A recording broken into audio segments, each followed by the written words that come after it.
చిత్రసీమకు చాలా సమస్యలున్నాయి. Piracy, OTT, foot fall సమస్యలతో సతమతమైపోతుంది. ఇక మితిమీరిన బడ్జెట్ మరో గుదిబండ. దాంతో పాటు లీకేజీల బెడద కూడా ఒకటి. సెట్లో నుంచి సీన్లు లీక్ అయిపోవడం, ఎడిటింగ్ రూమ్ నుంచి సీన్లు ముందే బయటకు వెళ్లిపోవడం లాంటి ఉదాంతాలతో చిత్రసీమలో కలవరం మొదలైంది. జననాయకన్ సినిమాకు సంబంధించి ఓ పాట, ఓ సీన్ హై క్వాలిటీతో బయటకు వచ్చేయడంతో కలకలం రేగింది. తమిళ చిత్రసీమకు ఇప్పుడు ఇదే హాట్ టాపిక్. లీకేజీ వ్యవహారం ప్రభుత్వం తలకు చుట్టుకుంది. ప్రభుత్వ పెద్దల హస్తం ఈ లీకేజీ వెనుక ఉందన్నది ప్రధాన ఆరోపణ. ఈ లీకేజీ కేసును పోలీసులు సీరియస్ గా తీసుకుని దర్యాప్తు మొదలు పెట్టేశారు. అరెస్టులు కూడా జరుగుతున్నాయి. మరోవైపు వారణాసికి కూడా ఈ లీకుల బెడద తప్పలేదు. ఈ సినిమా సెట్స్ పైకి వెళ్ళిందో లేదో సెట్లో నుంచి ఓ సీన్ బయటకు వచ్చేసింది.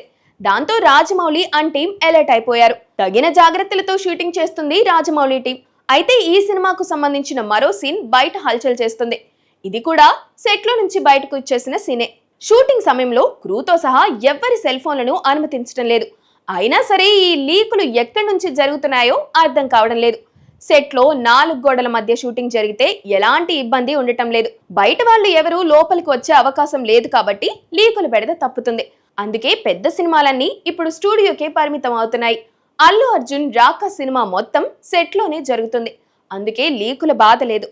ఈ లీకుల బాధ తప్పించుకోవడానికైనా ఇక నుంచి పెద్ద సినిమాలన్నీ స్టూడియోలోనే చిత్రీకరణకు మొగ్గు చూపుతాయేమో. కట్టుదిట్టమైన భద్రతా చర్యలు చిత్ర బృందాలు తీసుకుంటే తప్ప ఈ లీకుల్ని ఆపలేరు. దాంతో పాటు ఇలాంటి లీకులకు పాల్పడిన వాళ్లను కఠినంగా శిక్షిస్తే తప్ప ఈ సమస్యకు పరిష్కారం దొరకదు.